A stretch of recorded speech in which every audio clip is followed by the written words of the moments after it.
Un matin gris d'octobre 1994, un vol régional décolla de Marseille. Le ciel était bas et couvert, et le vent soufflait de façon irrégulière depuis la Méditerranée. Rien d'inhabituel pour cette période de l'année dans le sud de la France. Pourtant, il y avait quelque chose dans l'atmosphère, une tension indéfinissable, comme si l'air portait un avertissement que personne ne pouvait déchiffrer. Dans le petit terminal, les passagers embarquèrent sans hâte. C'était un vol court, presque banal.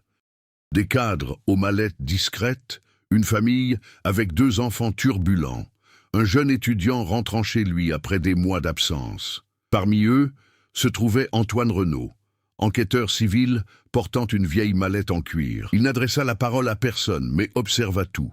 De l'autre côté de la piste, dans le cockpit, le commandant Philippe Garnier exécutait les procédures avec une précision mécanique, 20 ans d'expérience. Il n'avait jamais raté un vol, jamais été confronté à une situation qu'il ne pouvait expliquer par la logique et sa formation. À ses côtés, le jeune copilote Julien Morel examinait les instruments avec une attention soutenue.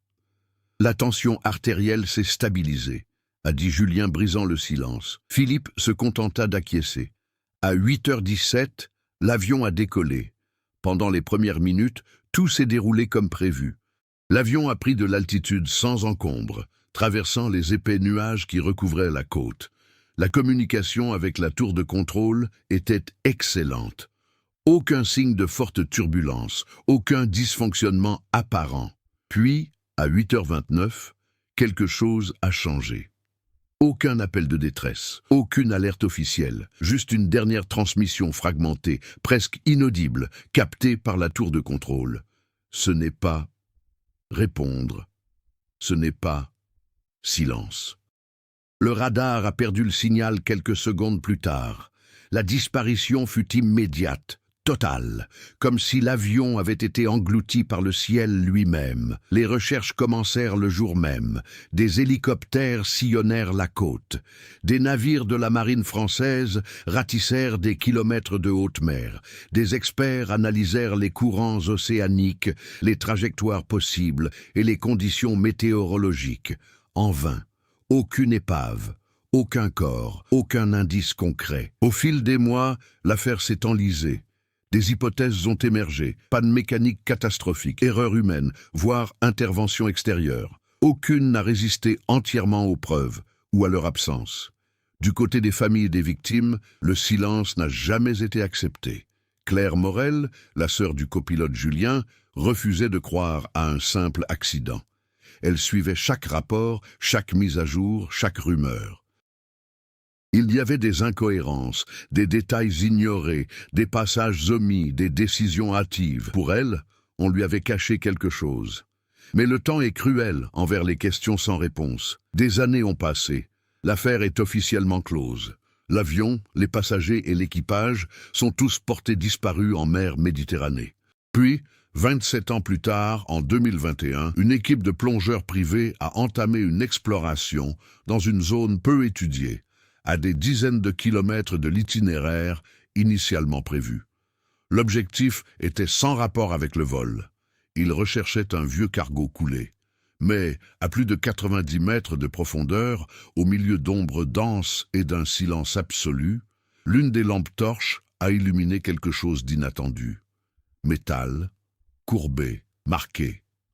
Cela ne ressemblait pas à un navire.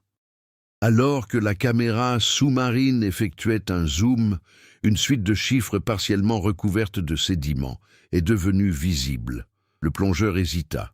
La respiration devint plus difficile à l'intérieur de l'équipement. Il passa la main sur la surface, révélant lentement ce qui semblait impossible. Partie du fuselage d'un avion, mais pas n'importe quel avion. La peinture délavée portait encore les traces d'une compagnie aérienne régionale française qui avait cessé d'exister des décennies auparavant. L'endroit ne correspondait à aucune zone de recherche officielle à ce moment-là. C'était comme si l'avion s'était écrasé, à un endroit où il n'aurait jamais dû se trouver, et ce n'était que le début, car, tandis que les plongeurs exploraient l'épave, quelque chose d'encore plus inquiétant a émergé des ténèbres, quelque chose qui n'avait pas de sens. Si cela se confirmait, cela changerait complètement tout ce que l'on croyait savoir sur la disparition de cet avion. La découverte n'a pas été immédiatement divulguée. L'équipe de plongeurs était dirigée par Laurent Besset, un explorateur chevronné ayant participé à des dizaines de missions en eau profonde. Il savait reconnaître quand une mission dépassait le cadre d'une simple exploration. Dès que les premières images furent visionnées à la surface, l'atmosphère à bord changea du tout au tout. Ce n'était pas seulement des débris, c'était une réponse, et peut-être le début d'un problème plus important. Laurent décida de limiter la découverte à l'équipe. Officiellement, il poursuivrait les recherches du cargo. Officieusement, il retournerait au fond marin le lendemain, avec un objectif bien plus délicat. Tout documenter sans alerter prématurément les autorités. Mais les secrets de ce genre ne restent pas cachés longtemps. Camille Durand, membre de l'équipe et spécialiste en analyse structurale, a remarqué quelque chose d'inhabituel sur les images. Le fuselage ne présentait pas les dommages typiques d'un impact violent avec l'eau, ni fragmentation importante, ni traces évidentes d'explosion. C'était comme si l'avion avait été placé là. Cette observation continuait de la tarauder. Pendant ce temps, à Lyon, Claire Morel menait une vie paisible, entourée de vieux dossiers, de coupures de presse et d'enregistrements usés. L'affaire de son frère ne l'avait jamais quittée. Même des décennies plus tard, elle conservait chez elle un petit bureau improvisé où elle rangeait tout ce qu'elle avait rassemblé depuis 1994. Cette nuit-là, son téléphone a sonné. Numéro inconnu. À l'autre bout du fil, une voix hésitante demanda « Vous enquêtez toujours sur le vol ?» Claire n'a pas répondu immédiatement. « Qui parle ? Quelqu'un a trouvé quelque chose. Que vous devez voir. » Quelques heures plus tard, elle a reçu un courriel crypté. Un seul fichier était joint. Vidéo, granuleux, sombre, sous-marin, mais indéniable. Elle l'a regardé 3 fois avant de se lever. Son cœur battait la chamade, ses mains tremblaient. C'était impossible. Ou alors, tout ce qu'on leur avait raconté pendant des années n'était que mensonge. Sans perdre de temps, Claire contacta une vieille connaissance, Marc Delcourt, ancien enquêteur de l'aviation civile française. Il avait brièvement travaillé sur l'affaire avant d'être écarté pour divergence méthodologique. En pratique, cela signifiait qu'il posait trop de questions. Marc a répondu à la 2e sonnerie. Claire ? Après tout ce temps, ils ont retrouvé l'avion. Silence. De l'autre côté du fil, Marc ne répondit pas immédiatement, mais elle savait qu'il la croyait. Le lendemain, Claire se rendit au port où l'équipe de Laurent était amarrée. La réunion fut tendue dès le départ. Laurent n'appréciait guère l'idée d'impliquer des personnes extérieures et encore moins quelqu'un ayant un lien direct avec les victimes. Mais Camille a insisté. « Si c'est bien ce que ça semble être, nous ne pourrons pas le contrôler seuls », a-t-elle déclaré. Claire ne s'encombrait pas de formalités. Elle voulait tout voir. Les images, les cartes, les relevés de profondeur, l'emplacement exact de la découverte. Et c'est là que le premier détail important est apparu, l'emplacement. L'emplacement de l'épave était incohérent par rapport à la trajectoire de vol initiale, même en tenant compte d'un écart important. Pour s'y retrouver, l'avion aurait dû changer radicalement de direction, sans aucun enregistrement, sans communication, sans explication. Marc est arrivé plusieurs heures plus tard. À mesure qu'il analysait les données, son expression changeait peu à peu. Il recoupa les anciennes informations avec les nouvelles coordonnées. Il prit une carte plus grande, la déplia sur la table et y traça 2 itinéraires. L'officiel, et c'est possible. « Ce n'est pas un accident », a-t-il finalement déclaré. Camille croisa les bras. « Alors, qu'est-ce que c'est » Marc hésita avant de répondre. Soit quelqu'un a menti sur l'itinéraire, soit l'avion a été emmené vers un autre endroit avant de s'écraser. La tension dans la pièce devint palpable. Laurent interrompit. « C'est impossible. On ne parle pas d'une voiture, c'est d'un avion de ligne. » Marc le regarda droit dans les yeux. En 1994, les systèmes de suivi n'étaient pas aussi performants qu'aujourd'hui. Si quelqu'un voulait détourner un avion sans laisser de traces immédiates, il disposait d'une opportunité. Claire resta silencieuse jusqu'à ce moment. « Vous êtes donc en train de dire que mon frère… » commença-t-elle avant de s'interrompre.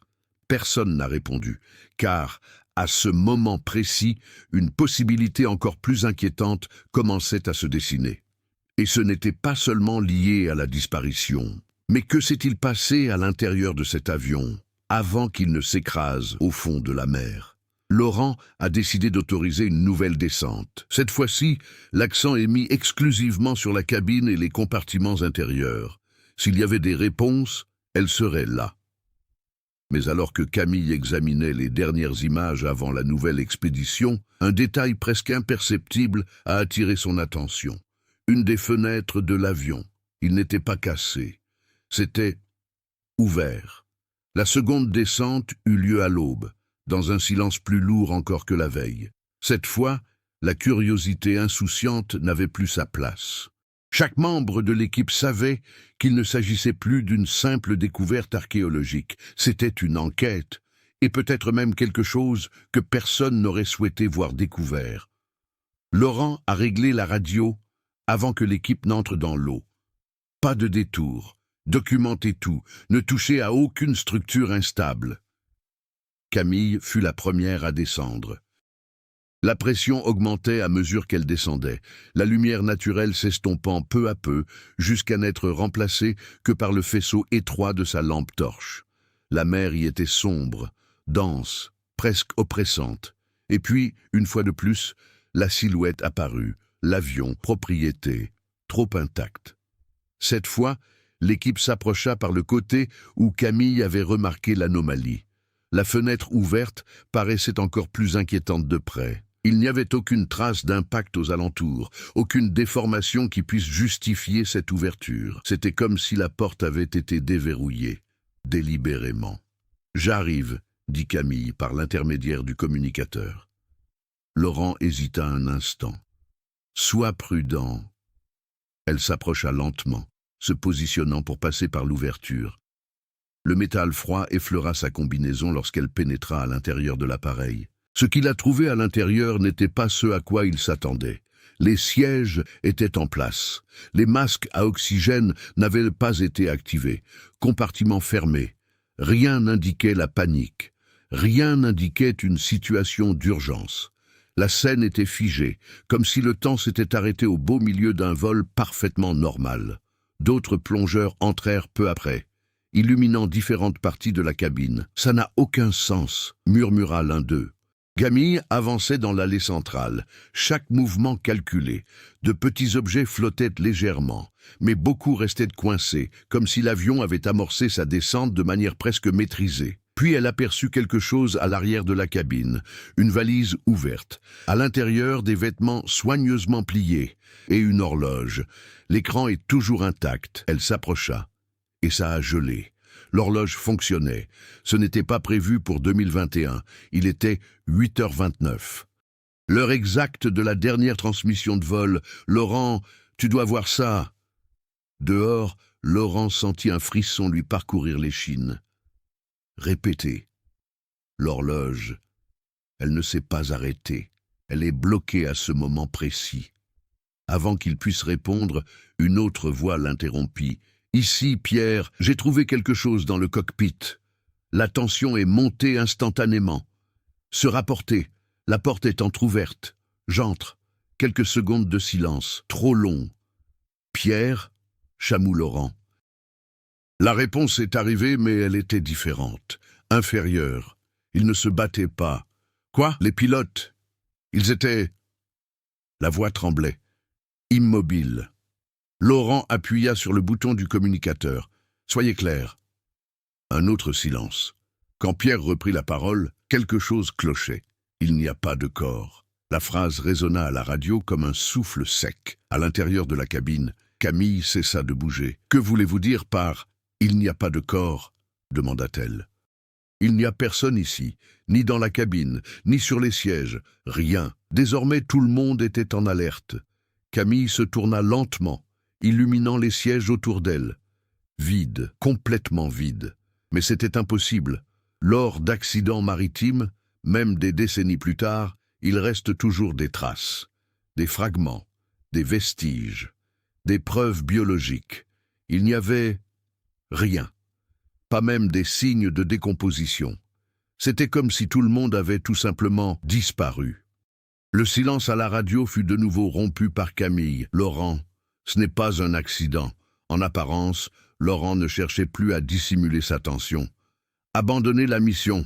Rentrez maintenant. » Mais avant que l'équipe ne puisse partir, un son inattendu est parvenu par le communicateur. Un bruit, faible, intermittent, comme une vieille interférence.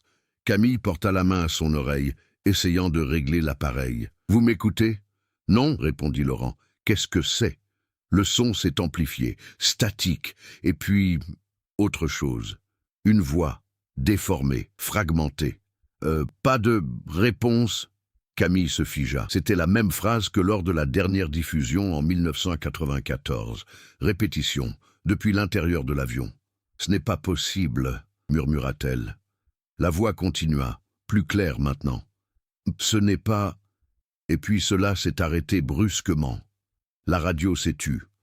La respiration de tous les plongeurs devint laborieuse. Personne n'a bougé. Puis, lentement, Camille tourna la lampe torche vers le fond de la cabine, et pendant une brève seconde, trop courte pour être certaine, mais assez longue pour ne pas être ignorée, elle avait l'impression que quelque chose avait bougé. L'équipe est remontée à la surface dans un silence complet. Aucune célébration pour la découverte, aucun échange immédiat de théories. Juste des regards évités et des respirations encore saccadées. Ce qu'ils avaient vu, ou croyaient avoir vu, ne correspondait à aucune logique connue. Laurent fut le premier à rompre le silence. Personne n'en parle en dehors d'ici, pas encore. Mais il était trop tard pour le contenir complètement. Camille ne pouvait ignorer ce qu'elle avait entre les mains. Dès son retour à sa cabine, elle commença à examiner les enregistrements, image par image. Elle ajusta le contraste, stabilisa l'image et isola le son capté par les communicateurs. Et c'est alors qu'il réalisa quelque chose d'encore plus inquiétant. Le son ne provenait pas des radios. Le bruit provenait de l'intérieur de l'avion, comme si un système était encore actif. Pendant ce temps, Marc et Claire analysaient les données de navigation en parallèle. Marc avait obtenu l'accès à d'anciens dossiers non publics, des archives militaires partiellement déclassifiées des années auparavant, mais jamais liées à l'affaire. Il a découvert une coïncidence. Le matin même de la disparition, une zone précise de la Méditerranée avait été temporairement bouclée pour des exercices militaires français.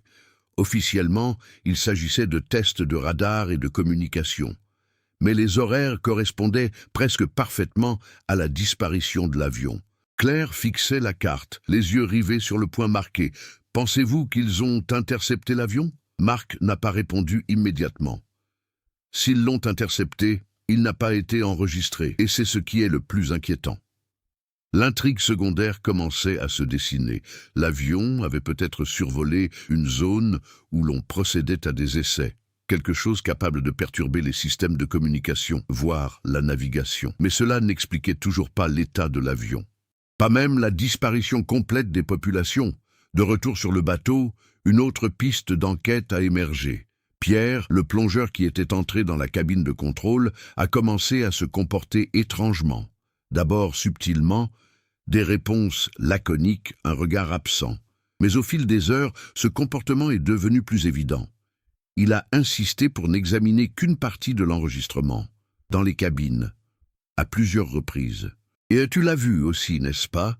demanda-t-il à Camille. « Voir quoi ?» Pierre hésita. « Les marques. » Camille fronça les sourcils. « Quelles marques ?»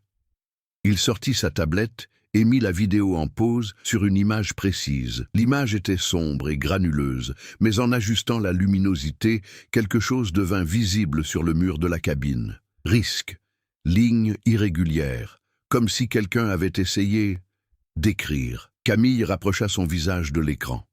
Cela n'existait pas auparavant. « C'était le cas, » répondit Pierre. « Nous ne nous en étions simplement pas rendus compte. L'image a été agrandie.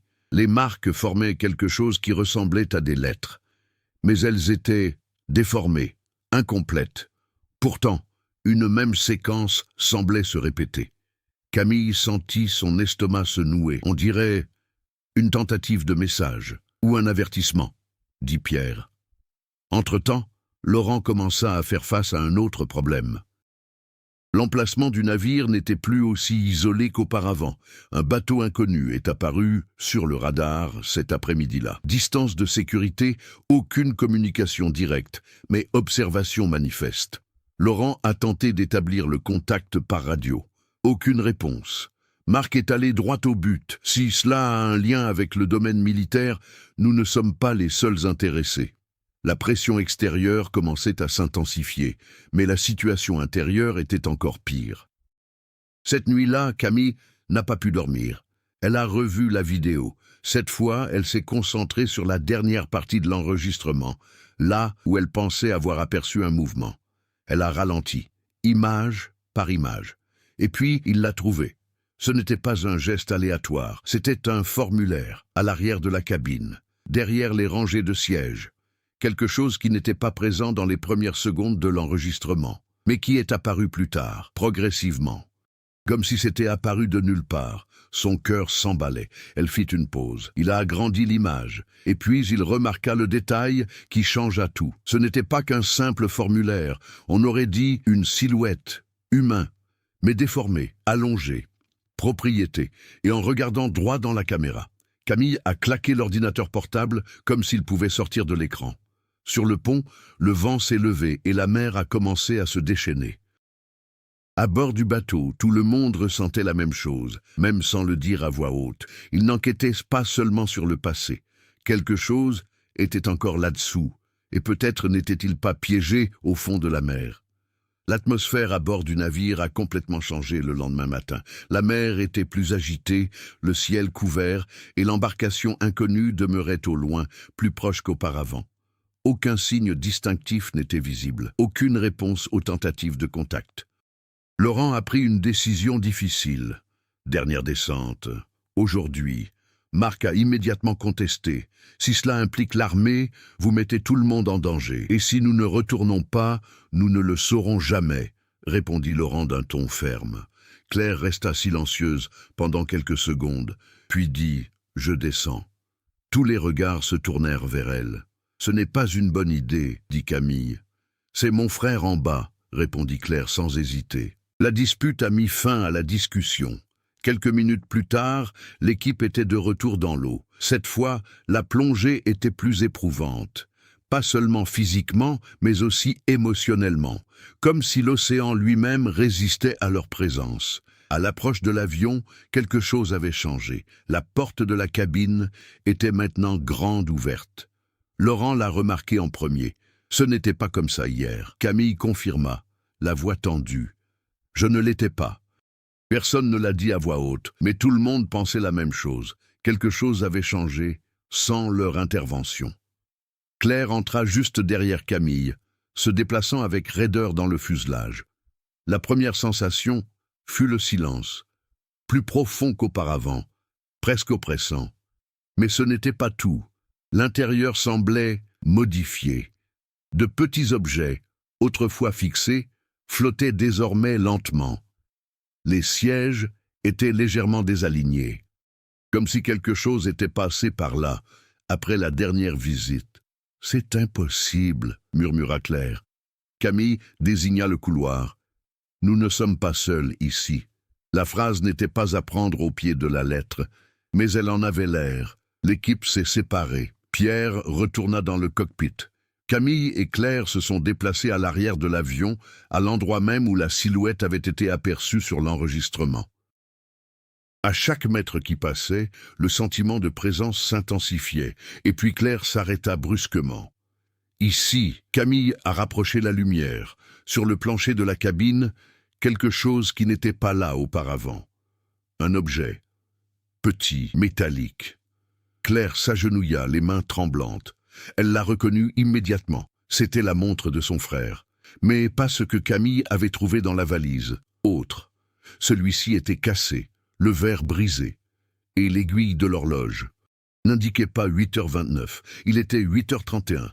2 minutes après la dernière diffusion. Claire avait l'impression de ne plus pouvoir respirer. Il était vivant après. Camille n'a pas répondu. Parce qu'à ce moment-là, quelque chose s'est produit. La radio grésilla de nouveau, mais cette fois ce n'était pas l'ancien enregistrement.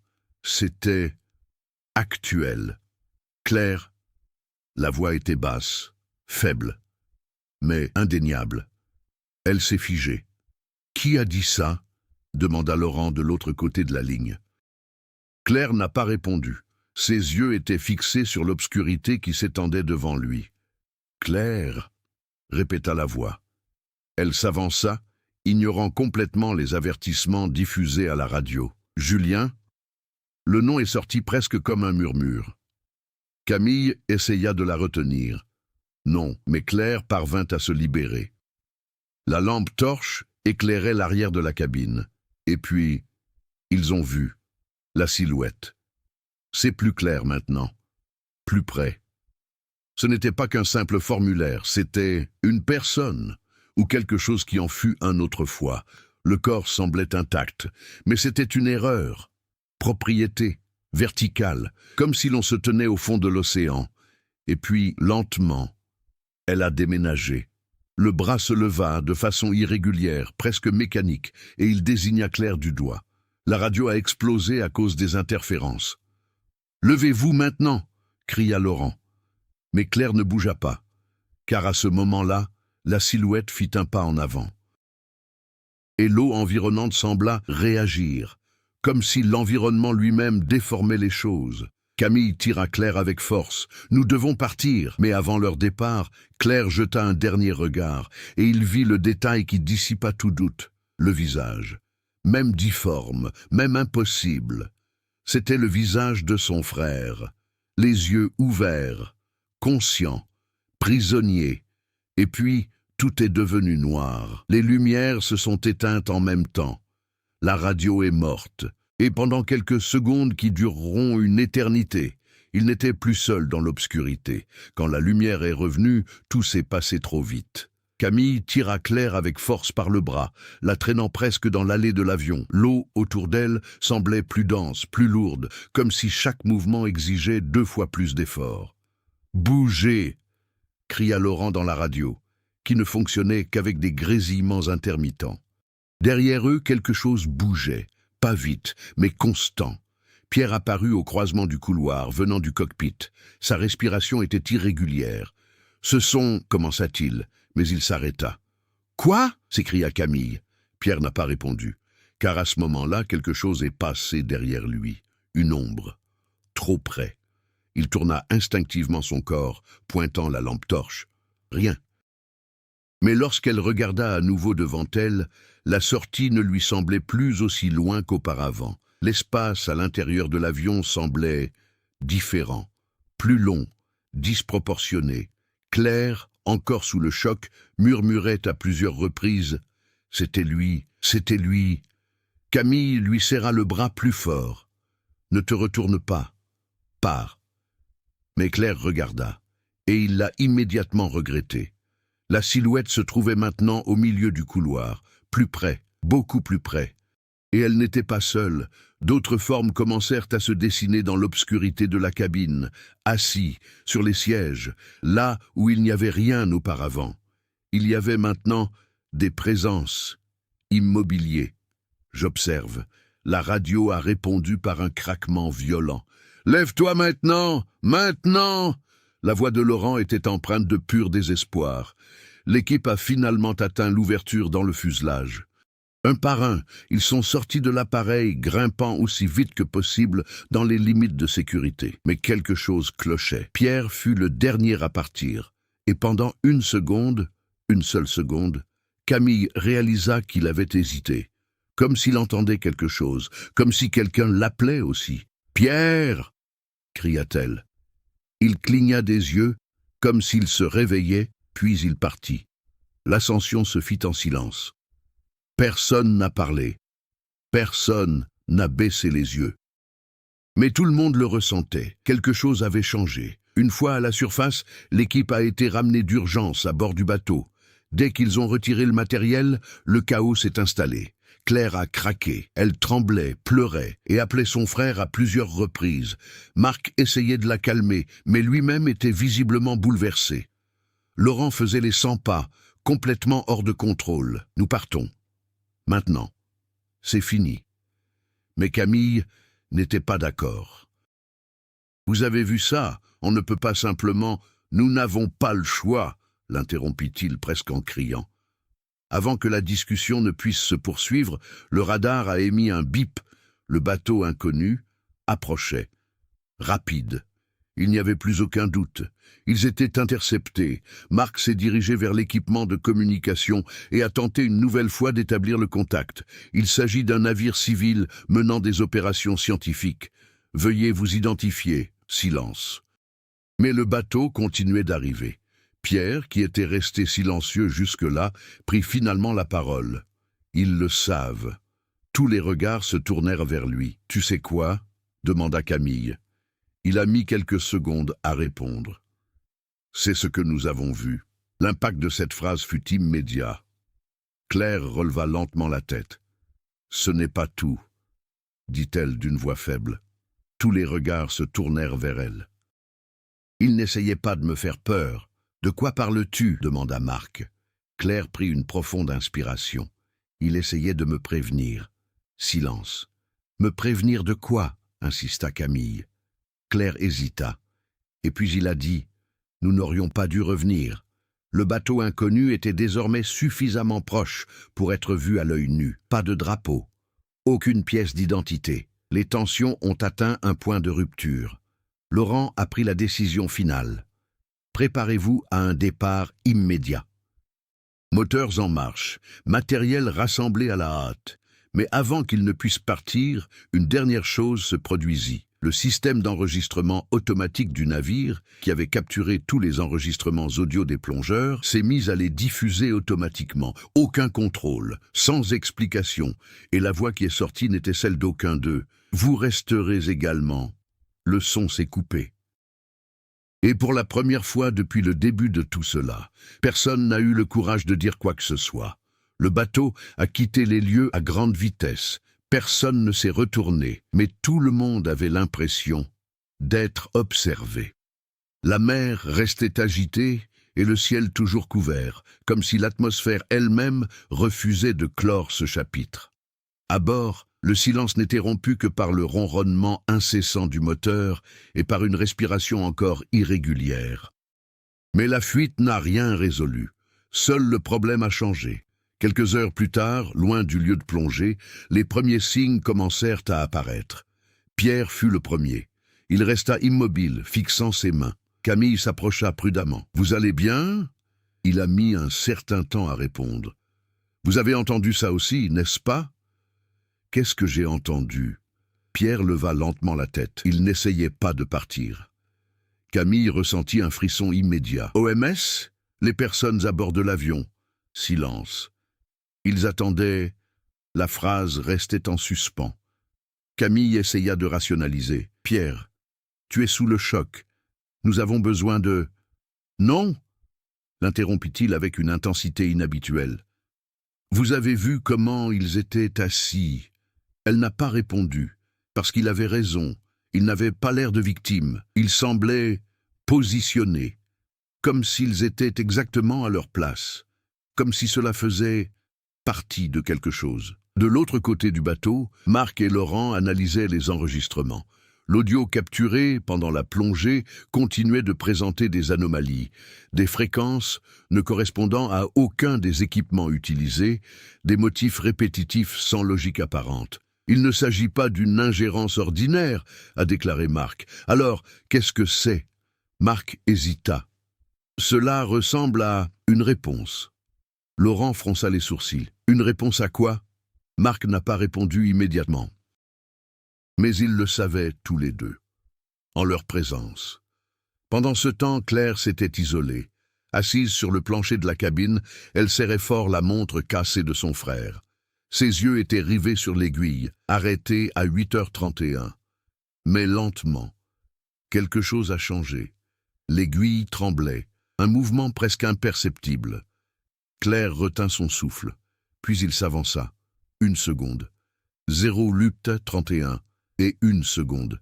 Elle a laissé tomber la montre. « Non », murmura-t-il. « Camille ?»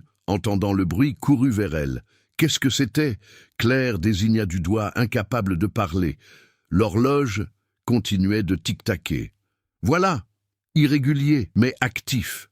Marc ramassa l'objet avec précaution et l'examina. Cela ne devrait pas être possible. Rien de tout cela ne devrait être possible, répondit Camille. Mais il ne s'agissait pas d'un simple phénomène isolé. C'était une progression.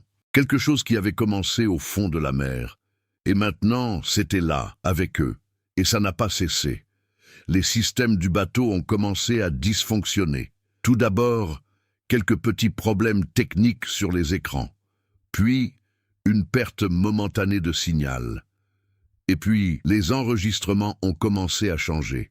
Sans intervention, aucune modification. Les images de la plongée, qui avaient déjà été examinées, montraient désormais des détails différents.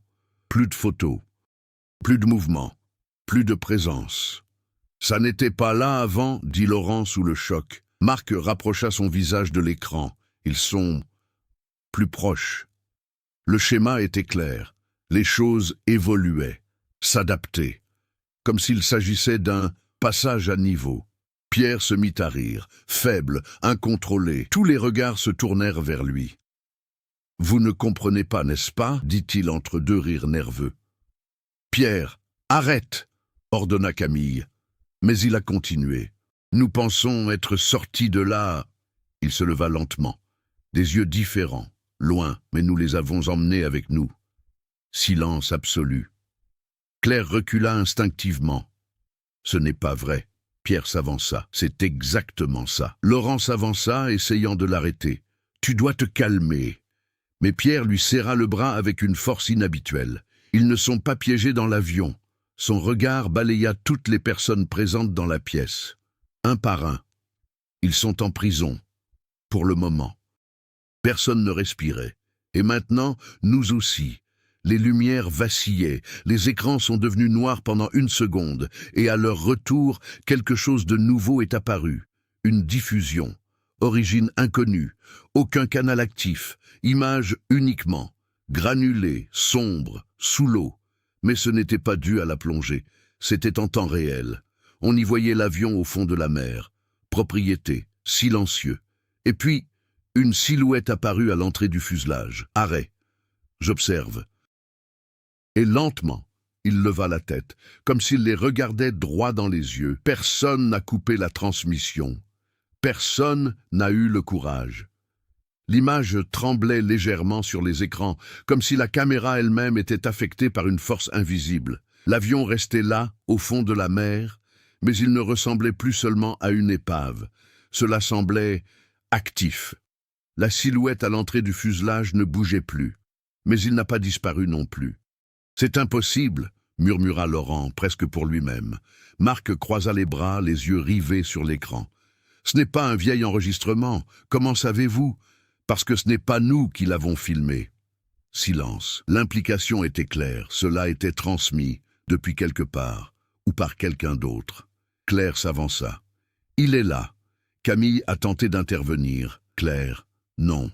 Je sais que c'est le cas. » La conviction qui émanait de sa voix a étouffé toute tentative de dissidence. « Il ne veut pas partir de là » poursuivit-elle, presque en transe. « Il veut que nous comprenions. »« Comprendre quoi » demanda Marc. Claire a mis un certain temps à répondre. Mais lorsqu'elle a pris la parole, la réponse a tout changé. Que s'est-il passé après la dernière diffusion ? L'horloge était toujours sur la table. Marc le regarda de nouveau. 08:31. 08:32. Elle a continué d'avancer. Voilà. Irrégulier, mais constant. Et le temps ne s'est pas arrêté, dit Marc lentement, alors ce qui est arrivé à l'avion n'a pas été instantané. Camille ressentit le poids de la conclusion. Ils n'ont pas disparu. Laurent a ajouté, ils étaient piégés. Pierre, toujours debout, esquissa un sourire étrange. Exactement. Tous les regards se tournèrent vers lui. Piégés. Entre deux instants, le silence revint, lourd, comme si le temps s'était brisé, poursuivit Pierre. Marc secoua la tête. Le temps ne se casse pas. Alors expliquez-moi ça, répondit Pierre en montrant sa montre. Personne n'a réussi, la tension augmentait à chaque seconde qui passait. Mais ce n'était pas tout. Le bateau inconnu avait disparu des écrans radars. Sans prévenir, aucune sortie enregistrée. Il a tout simplement disparu. Laurent l'a remarqué en premier. Où sont-ils? Marc a couru vers le tableau de bord. Ça n'a pas de sens. Camille regarda autour d'elle. On avance toujours? Laurent a vérifié les commandes. Et puis tout a gelé. Non, silence absolu. Que voulez-vous dire par non? Demanda Camille. Les moteurs tournent. Mais nous n'allons nulle part. Marc regarda par la fenêtre. La mer était immobile. Pas calme. Arrêtée. Comme une image figée. Pas de vague. Aucun mouvement. Rien. Claire recula lentement. Non. L'horloge est tombée de la table. 08:33. Le pointeur a avancé tout seul. Et à ce moment-là, tout le monde a compris. Le bruit du moteur s'était arrêté. Mais personne n'avait raccroché. L'air semblait plus dense, plus lourd, comme à l'intérieur de l'avion. Pierre se remit à rire. Plus haut maintenant. Vous avez compris trop tard. Laurent s'avança vers lui. De quoi parles-tu? Pierre le regarda droit dans les yeux. Ses yeux étaient complètement vides. Nous ne sommes pas partis de là. Camille secoua la tête. Ce n'est pas possible. Oui, répondit Pierre, parce que ce n'est pas un lieu. Il désigna l'écran. C'est un moment. Tout le monde a regardé. La transmission a changé. La silhouette n'était plus à l'entrée. Maintenant, j'étais à l'intérieur de la cabine, plus près de la caméra, plus clair. Et il y en avait d'autres derrière elle, beaucoup d'eux. Immobiliers, mais les cadeaux. Claire s'avança. Julien! La silhouette inclina légèrement la tête, accusée de réception, et puis il fit un geste, un simple mouvement de la main. Appel. La radio s'est allumée toute seule, statique, et puis la même voix qu'avant. Viens, le bateau tout entier tremblait. Les lumières se sont éteintes, et à leur retour, l'émission a révélé quelque chose de nouveau. La caméra avait fait demi-tour. Il pointait maintenant du doigt l'intérieur de la cabine de l'avion. Et dans le reflet d'une surface métallique, il était possible de voir l'impossible. Personne. Debout. Derrière la caméra. J'observe. Exactement comme il l'était maintenant. Le silence qui enveloppait le bateau était anormal. C'était absolu. Comme si le son avait été retiré du monde. Personne n'a parlé, personne n'a bougé. Tout le monde regardait l'écran, à méditer, pour eux-mêmes, à l'intérieur de l'avion. Camille a été la première à réagir. « Ce n'est pas un reflet, dit-elle, la voix presque brisée. C'est nous. » Marc recula d'un pas. « Non, ça n'a aucun sens. Ce n'est pas possible en temps réel. » L'horloge est retombée. 08:34. L'aiguille s'est déplacée vers l'avant avec un claquement sec. Et à ce moment précis, le son est de retour, mais pas sur le bateau, à la radio. Respiration. Plusieurs. Chevauchements, comme des dizaines de personnes essayant de parler en même temps. Claire porta sa main à sa bouche. Ils sont là. Pierre sourit. Non. Il pointa lentement du doigt l'écran. C'est nous qui sommes là. L'image était désormais tremblante. Instable, comme si la caméra était tenue par quelqu'un ou quelque chose. La silhouette, que Claire reconnut comme étant son frère, fit un autre pas en avant. Et puis, il a fait quelque chose d'inattendu. Il leva la main et toucha l'objectif de l'appareil photo. L'image s'est violemment déformée et en même temps, la surface d'un des écrans du bateau a ondulé, comme l'eau. Laurent a immédiatement cédé. Tout le monde est de retour. Mais Claire ne bougea pas. « Il est piégé, dit-elle, les larmes aux yeux. Il essaie de s'échapper. »« D'où tirez-nous avec vous ?» répondit Marc d'un ton urgent.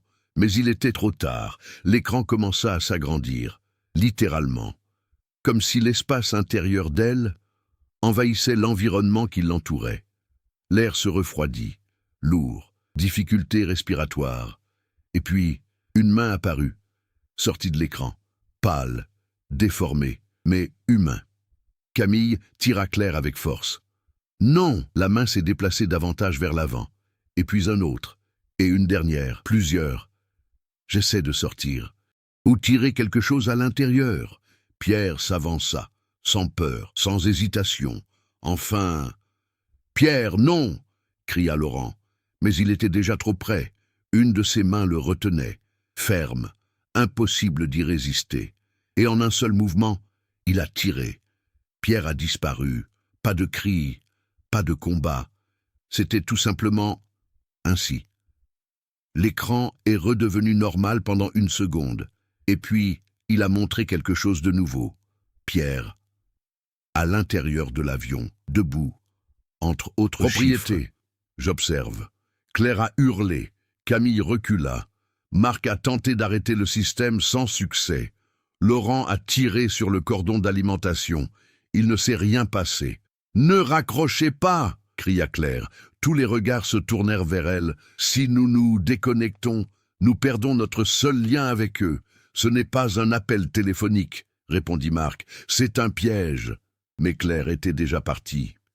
« Il ne veut pas nous faire de mal. » Sur l'écran, la silhouette, Julien, se rapprochait encore, maintenant clairement visible. Le visage, trop humain, les yeux, trop conscients. Et puis il prit la parole, sans distorsion, sans interférence, bien sûr.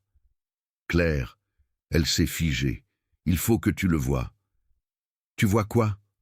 murmura-t-elle. Il leva de nouveau la main, et il a pointé du doigt. Pas pour elle. Derrière elle. Ils se retournèrent tous, et alors ils ont compris. La paroi du bateau disparaissait, remplacée. À l'intérieur de la cabine de l'avion, les sièges, le couloir, obscurité, ils étaient en train de traverser. L'espace fusionnait, 2 places, 2 moments, devenir un. Marc s'est mis à crier « C'est un effondrement! Il faut qu'on parte d'ici !»« Où ça ?» répondit Laurent. Il n'y avait plus d'extérieur. La mer, là-bas, n'existait plus.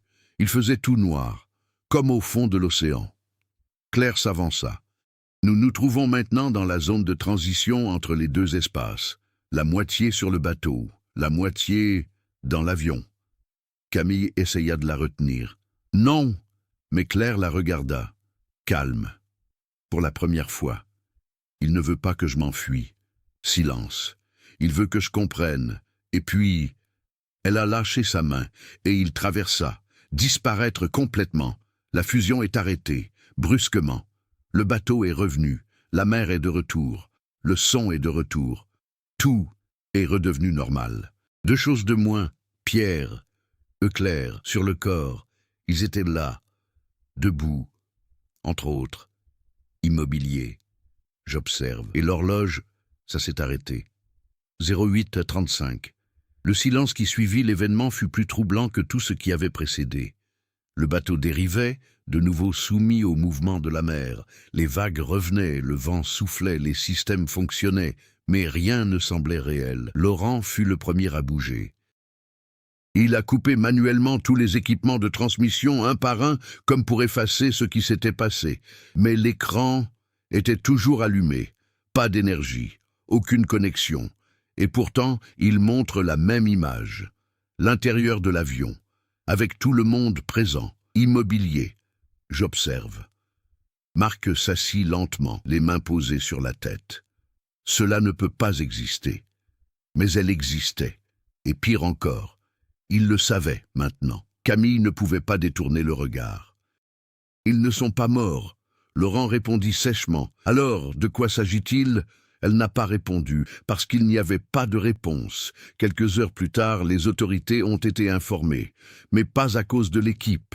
Le contact est venu en premier.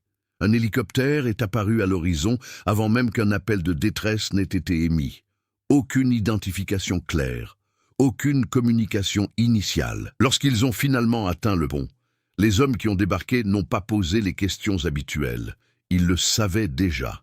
« Vous êtes entrés dans une zone réglementée », a déclaré le responsable d'un ton contrôlé. Marc se leva immédiatement. « Vous étiez donc au courant pour l'avion ?» L'homme a ignoré la question. « Nous avons besoin de tout le matériel qui a été collecté. » Laurent hésita. « Et si nous ne livrons pas ?» Le regard de l'agent était direct. « Ce n'est pas une option. » Camille est intervenu. « Il y a des gens là-bas. » Silence. L'agent a répondu froidement. « Pas plus. » La phrase a fait l'effet d'un coup de poing. Claire, Pierre, Julien, tout le monde, réduit à quelque chose qui ne devrait pas exister. Mais Marc n'a pas reculé. Nous avons vu ce qui s'est passé. Ce n'était pas un accident. » L'agent s'approcha lentement. « Certaines choses ne devraient pas être comprises. »« Ce n'est pas acceptable, » a répondu Marc. « C'est nécessaire. » Sans discussion, l'équipe a été séparée. Matériel récupéré, dossier confisqué. La transmission a finalement disparu. Mais pas avant que Camille n'ait remarqué un dernier détail. Avant que l'écran ne devienne complètement noir, l'une des silhouettes a bougé, subtilement, quasiment imperceptible, mais ça suffit. Era clair, tournait légèrement la tête, comme s'il était encore conscient, comme si c'était encore là. Quelques jours plus tard, l'affaire a été révélée. Mais pas de la manière dont cela s'est réellement passé. Les médias ont publié une version édulcorée. Des restes d'avions disparus en 1994 ont été retrouvés en Méditerranée 27 ans plus tard, sans mentionner les anomalies. Aucune mention des enregistrements, sans parler des personnes. L'histoire est devenue virale, mais incomplet, déformé, réduit à un autre mystère partiellement résolu. Marc essaya de parler. Il a été réduit au silence. Laurent a disparu de la vie publique. Camille a reçu un ordre direct. Ne pas commenter ce qui s'était passé. Mais le silence n'a pas effacé la vérité, parce qu'il restait encore quelque chose, l'horloge. Personne n'a remarqué quand Camille l'a rangée. De retour dans son appartement, quelques jours plus tard, elle l'observait allongée sur la table. Propriété. Arrêt à 08h35. Comme il se doit. Comme cela a toujours été le cas, depuis la fin. Elle prit une profonde inspiration. Elle essayait de se convaincre que c'était fini. Qu'elle était restée en mer. Ce n'était plus rien qui la reliait à cela. Mais ensuite, le pointeur a bougé. 0836. Voilà. Nécessaire. Impossible. Camille n'a pas joué. Il ne respirait plus. Il s'est contenté d'observer. Et puis, la radio portable, qui était éteinte, posée à côté d'elle, a commencé à grésiller. Un faible bruit, quasi inexistant. Mais ça suffit. Une voix, loin, déformée, mais reconnaissable. Nous sommes toujours là. Camille ferma les yeux. Parce qu'à ce moment-là, elle a finalement compris. Il n'a jamais été question d'un lieu. Il n'a jamais été question du fond de la mer. Il n'a jamais été question de l'avion. C'était une question de moment. Et il n'avait pas encore fini. Des mois plus tard, la zone où l'avion avait été retrouvé a été officiellement bouclée. Aucune nouvelle expédition n'a été autorisée. Aucune enquête indépendante n'est autorisée.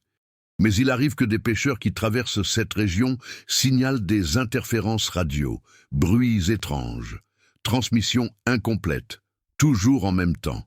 0829. Certains disent entendre des voix, d'autres, juste le silence. Cependant, un récit se répète, une seule phrase, toujours pareille, toujours incomplet. Ce n'est pas... Et puis, plus rien. Et vous, à votre avis, que s'est-il réellement passé pendant ce vol? Était-ce un accident dissimulé? Une expérience qui a mal tourné? Ou quelque chose qui dépasse de loin notre entendement, figé dans un instant qui n'a jamais pris fin? Si cette histoire vous a captivé jusqu'ici, partagez-la avec quelqu'un qui apprécie également les mystères et les théories intrigantes. Dites-nous en commentaire quelle partie vous a le plus marqué et quelle est votre explication. Et si vous voulez plus d'histoires comme celle-ci, pleines de suspense, de rebondissements et de mystères troublants, n'oubliez pas de vous abonner à la chaîne, parce que certaines histoires ne s'arrêtent pas quand elles sont terminées.